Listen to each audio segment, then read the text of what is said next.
Max एक प्यारा सुनहरा कुत्ता था। वह अपने परिवार के साथ एक नए घर में रहने आया था। उसके घर के पीछे एक बड़ा जंगल था। मैक्स को जंगल में घूमना बहुत अच्छा लगता था। एक दिन घूमते घूमते मैक्स को एक पुरानी और छुपी हुई रास्ता मिली। वह रास्ता उसे एक पुराने लकड़ी के घर तक ले गया। वहाँ एक अलग सी खुशबू थी। अब मैक्स रोज वहाँ जाने लगा।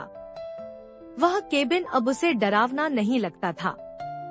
दीवारों पर अजीब निशान थे और जमीन पर किसी कुत्ते के पंजों के निशान थे। एक दिन मैक्स को केबिन के कोने में मिट्टी में दबी एक पुरानी डायरी मिली। उस पर लिखा था, मोहिनी मेरी प्यारी दोस्त।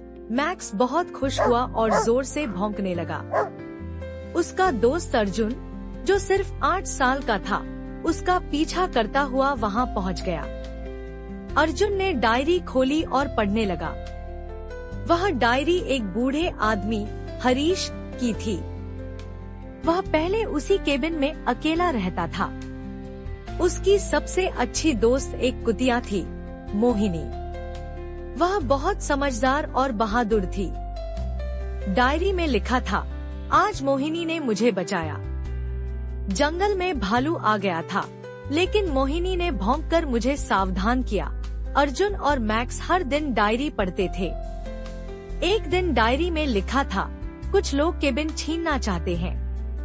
अगर कुछ होता है तो मेरी इच्छा है कि कोई इस जगह को बचाए। इसके बाद के पन्ने खाली थे। एक दिन मैक्स ने दीवार के पास जोर से भौंकना शुरू किया। अर्जुन ने वहाँ जमीन खोदी और एक छोटा सा संदूक बॉक्स निकाला।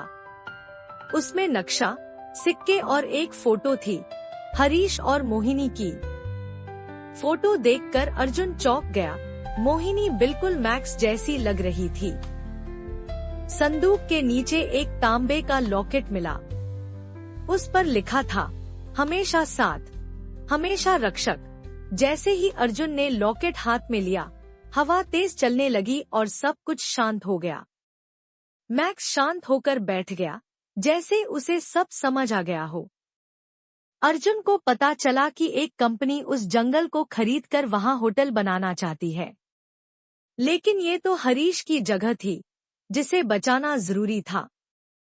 अर्जुन ने अपने पापा को सब बताया, डायरी, नक्शा, फोटो और लॉकेट। पापा ने नक्शा देखा और बोले,